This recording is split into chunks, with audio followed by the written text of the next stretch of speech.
Всем привет! Сегодня я хочу рассказать, как я сделала подставку для цветов из подручных материалов. Сделать ее несложно, только это немножко долго, потому что нужно подождать, пока просохнут все составляющие. Все, что нужно для этого, это бутылки, картон, краска, ПВА, кисти, шпаклевка, яичные лотки, ну и остальные инструменты. Деталей у меня будет 4, в каждой из которых по 3 картонки. Я их склеиваю между собой, каждые 3 картонки. Потом ставлю под гнет и оставляю их сушиться минимум на полдня. Пока у меня сохнет картон, я должна соединить бутылки, чтобы они стали основой подставки. Для этого я взяла натуральную пробку и немножко подрезала, чтобы она вошла в горлышко легко бутылки. Единственное, что я тут не сделала, это нужно промазать пробку перед тем, как вставили, клеем титан, для того, чтобы она крепче держалась. Для еще большего укрепления стыков я смочила ткань в ПВА и намотала ее посередине. Ткань также служит и для маскировки стыков, и которую я потом задекорирую.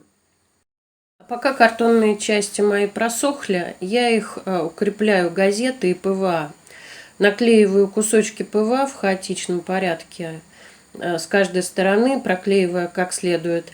И так каждую часть двумя, тремя, даже 3 слоями. Потом, когда все это у меня просыхает, я их между собой склеиваю по 2 штуки и ставлю под гнет. Тем временем я декорирую стык между бутылками. Решила я это сделать вот такими крышечками от яичных лотков. Сначала хотела сделать 4, но 4 не поместилось. Сажаю на клеевой пистолет и как следует укрепляю.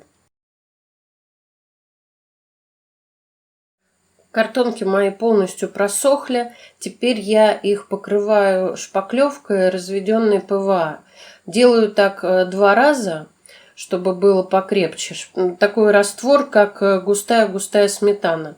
И, конечно же, даю опять каждому слою как следует просохнуть.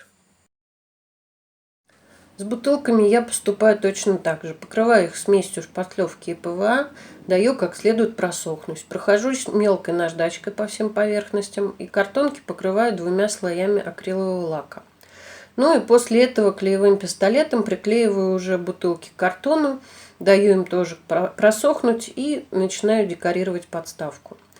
Я решила пойти простым путем и посередине просто нанесла клеевым пистолетом шишечки, а на стыке и края приклеила шнурок.